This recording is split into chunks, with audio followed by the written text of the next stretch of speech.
Hello everyone, proof of useful work is coming and you need to get ready. FLUX is leading the way on this new technology and I think it will revolutionize mining in general and many of the decentralized applications on Web3 including AI. So today I want to show you what I'm doing to get ready, how I'm planning to reuse my existing equipment and what I'm planning to buy.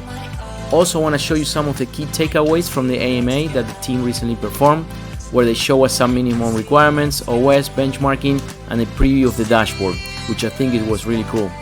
This will definitely change the game and I don't want to miss it. I don't want you to miss it. Let's get into it.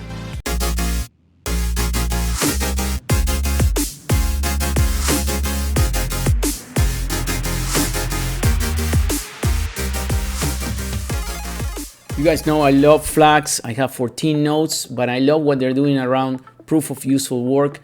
They just introduced that and they're building real applications of proof of work and management tools. So we're going to have the ability to manage our own clients and configure the miners to support this new concept of proof of useful work. If you haven't watched the MAA that they recently done, recommend you do it. That was in May 13. I'm gonna highlight today or show you some of the key takeaways, so you don't have to watch if you don't have time. But pretty much what they did is they introduced Alex, and he's leading the proof of useful work for the team. So if you read about, they started with the mission statement, the world's first decentralized Web3 infrastructure. What they're saying is it's more than an alternative to crypto mining.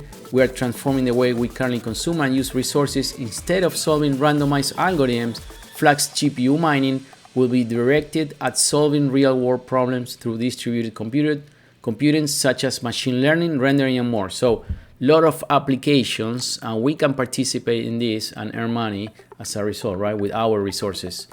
In terms of use cases, they have many, and this is really important. Machine learning and AI, which, it's everywhere right now.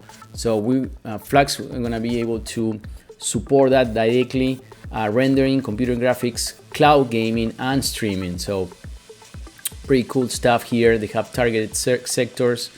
So let's keep going about some key takeaways here. Let me advance this video. Keep talking about the different sectors here, the configurations. There are different types of configurations that you support, or modes that your computers can work to support this. We'll go in detail about that. The operating model, schedule delivery, auto sign up the optimal tasks based on configuration, distribute work, validate work, load balancing, and isolated environment. All right, let's keep going here. Let's see the operating model, economical model. Stay attracted to miners. More rewarding when doing useful work. So pretty much you can keep mining FLUX or any other coin. They say no, you can just you can mine any coin, not just FLUX. But let's say you're mining FLUX, you can switch to useful work and you can configure that, and you can let the network know when you are available to start providing services to the proof of useful work. You can be mining other coins and switch to useful work as well at any time, or you can be doing no mining with your equipment and being on standby and switch to useful work at any particular time. Pricing based on task and configuration, reward quality of service, and reward upon completion. So you're gonna get rewarded depending on the type of service you're gonna provide and the mode of you are standing by or full, right, dedicated. All right, let's keep moving here. And then they went on to the specifications, some of the hardware recommendations, and remember these are just recommendations. They started with the motherboard. We gotta choose a motherboard that supports PCIe Gen 3 at least, with at least 8 electrical lanes. And most of the GPUs nowadays support that. This will ensure efficient data transfer and hence performance. In terms of CPU, this is important. We need to choose one that supports a CPU that offers a minimum of 4 threads for each GPU on the motherboard. So for each GPU, we need at least 4 threads. So this is important. This will ensure an optimal operation and workload distribution. In terms of RAM, it should be the equivalent to the minimum RAM requirement should be equivalent to the total VRAM, so the video RAM available on the GPUs plus an additional 25%. So let's say we go with a 3060 RTX 3060, which has 12 gigs. That's the example they gave us. You said 12 times 1.25, so 25. So we need at least 15 gigs of RAM to support one 3060 with 12 gigs. So it's 25% more. All right, let's continue and see what else they said. Okay, in terms of GPU, the choice of GPU will largely depend on the specific workload requirements on your system. VRAM size is key, but speed is also to be considered. So it will depend on the job that we get or the one that we accept, right? I have a wide range of GPUs. Not sure which one I'm gonna choose, but it seems that size does matter and also speed matters. But in terms of size, is kind of key. So I would prioritize larger VRAM GPUs. In terms of storage, a combination of storage options is recommended. So we need to have a combination between NVMe drives as the primary storage will provide fast access and processing times. Additionally, an HDD can serve as secondary storage, offering larger space for data that isn't frequently accessed or doesn't require high-speed access. So we have to build a system or use a system that has kind of both the NVMe's, maybe drive through M2 connections, and then hard drives, and provide more storage on the hard drives for like as a secondary. All right, let's continue and see what else.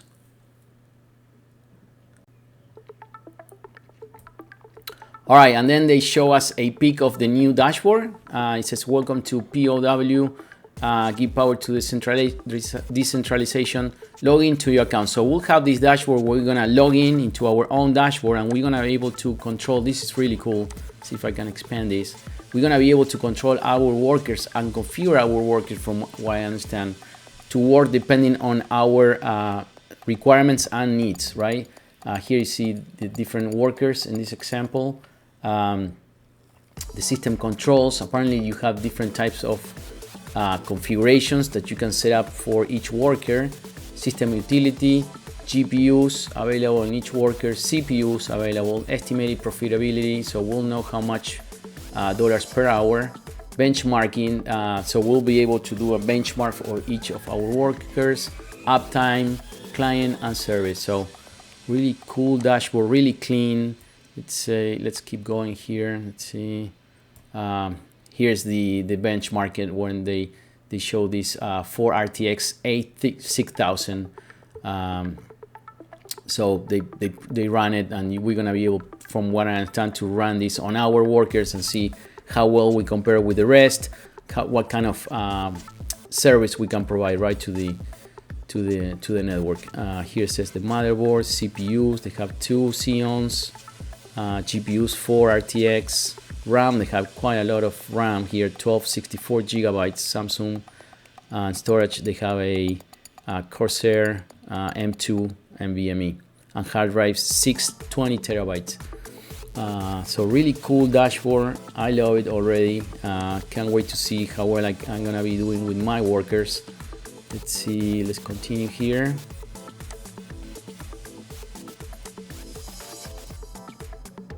All right, here's more detail about the benchmark. When you kick this off, apparently you get a very detailed report on your systems, right? In terms of memory, in use, available, total, speed, slot use. CPUs, utilization, very nice. GPUs, all the GPUs, dedicated RAM on each. Utilization, these are like being utilized right now in this example quite significantly. Fan speed, disk also here, you can see. Well, someone asked about the bandwidth, if 30 megs will be enough for upload time, and say it depends. They have to see. So internet speed is gonna be something that we'll have to see how it plays over in the overall equation. So we don't know yet. Let's keep going here. All right, and then they went to a Q&A kind of things. I have there DJ Minds there.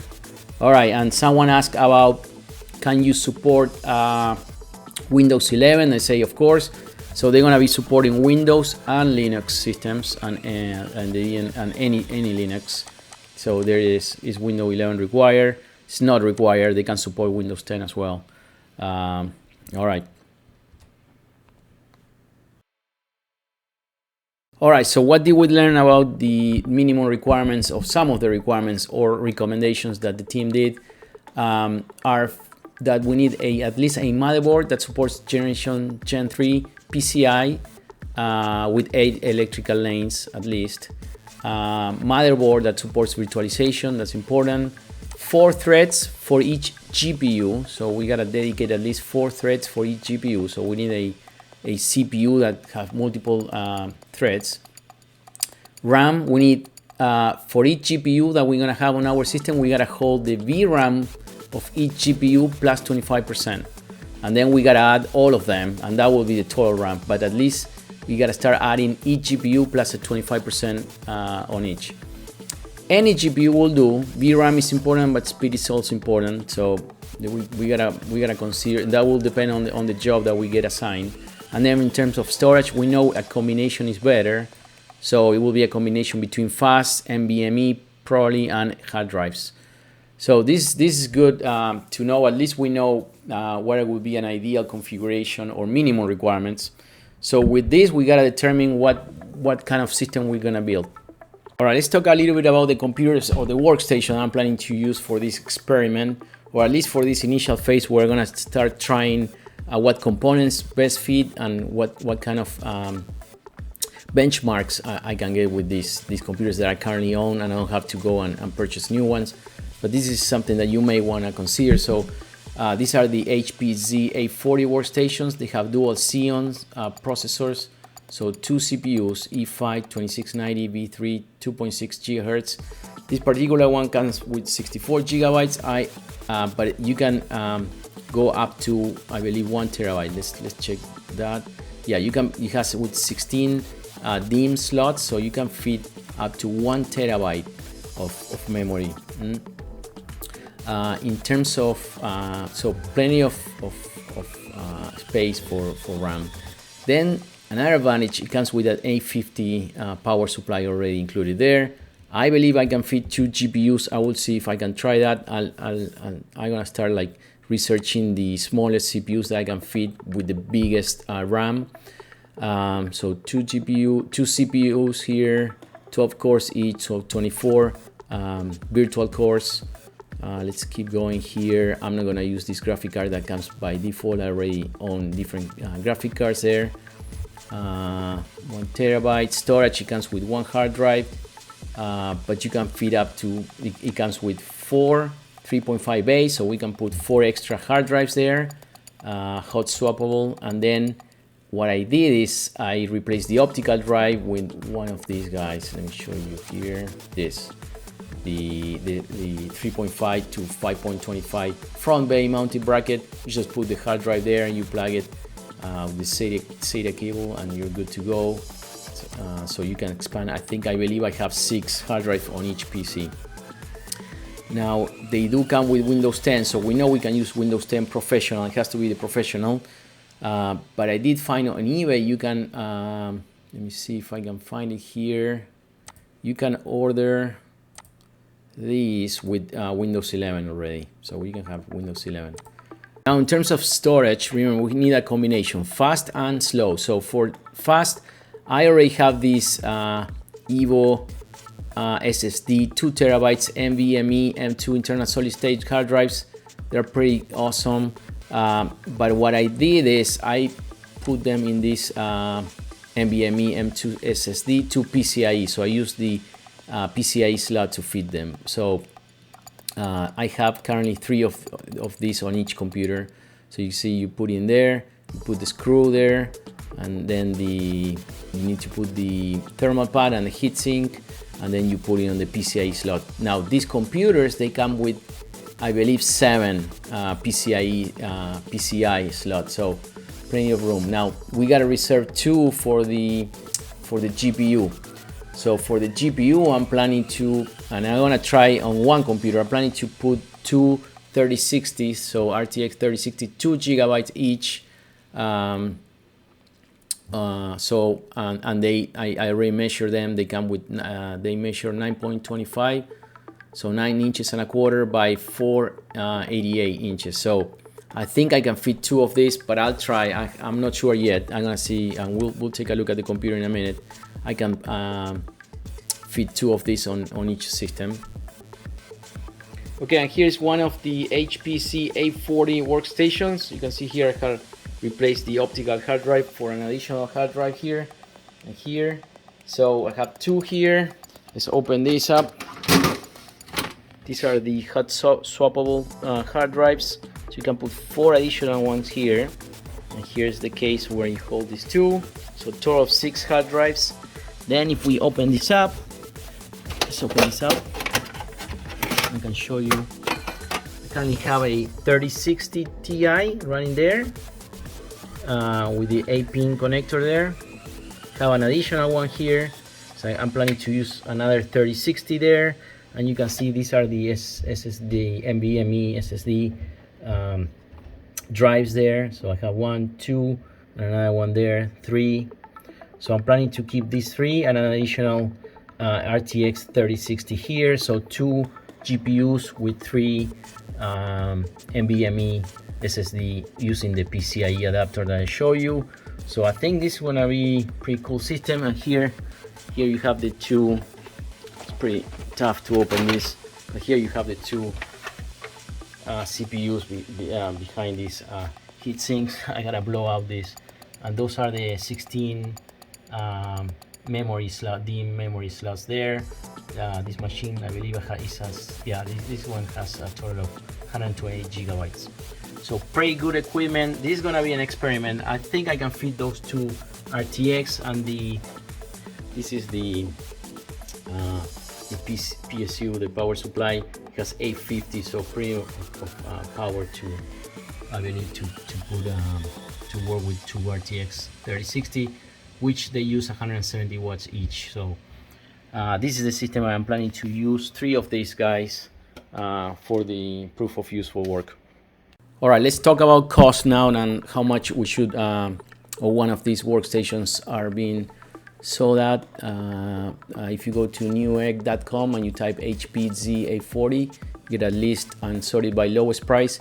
I can see the lowest is 280, but they are single core. So I'm looking for dual core, and you should see the 2X 3. Let's see here, single here.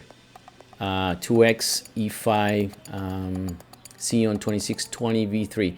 All right, so here's a good system. It comes with 16 gigabytes, but definitely I would upgrade this. This is the default configuration.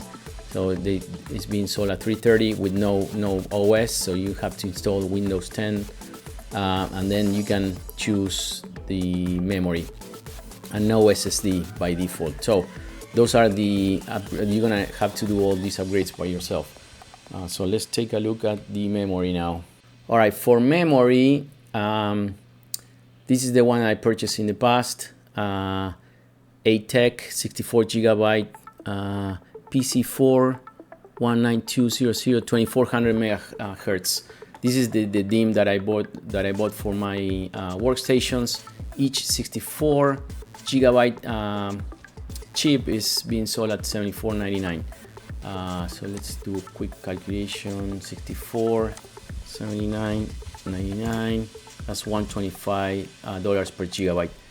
They do come in 32 gigabyte size. That's $46.99. So that's a little bit more expensive. $147 per gigabyte. The total amount of slots in that machine is 16. So times 16. That's the total amount of memory you can fit. You can either fit or less, right? 512 maximum in 32 gigabyte chips, or 1 terabyte 1024 in 64 gigabyte each card. All right, so that's in terms of memory. And in terms of GPU, I'm gonna go with this MSI Ventus GeForce RTX 3060 with 12 gigabytes of VRAM, given the size, right, and the amount of energy it uses. So the size is 9.25 inches, So they will fit on this HP Z840. So, and they're running about $279.99 on Newegg. And if you see here on the, if you go to msi.com, here is the 2-fan, the one that we're gonna be using. Let's take a look at the specifications here. Specifications. All right, they use power consumption here. They use 170 watts per unit. So I think we're gonna be, and they do require a recommended is a 550 PSU or 550 watt power supply. So I think I'll be good with this, guys. 2 per machine, 12 gigabytes. So I need, let's take a look here per the recommendation. If we have 2 times 2, we need that's 24 gigabytes of VRAM times 125. So we need about 30 gigabytes in RAM, this computer, to handle these 2 GPUs. That's the per the recommendation of 25% more. So we have plenty more. I have plenty more, but at least you need to have 30 if you're gonna run 2. All right, this is it. These are the 3 systems I'm gonna be using for the proof of useful work for FLUX. I'm not planning to purchase any new hardware. I'm not recommending any hardware. This is what I have. Only those 2 GPUs that I mentioned I need to buy. But I want to see in the initial phase how much rewards we're getting, right? To see if this is something that I really want to invest in and have more hardware. So that will be for another video, and after we'll see what kind of rewards we're getting after we run these computers. Let me know what your plans are. I hope you find this video useful. If you're planning to purchase new hardware and you're planning to participate in the proof of useful work, I hope you guys enjoy it. Let me know and see you in the next one.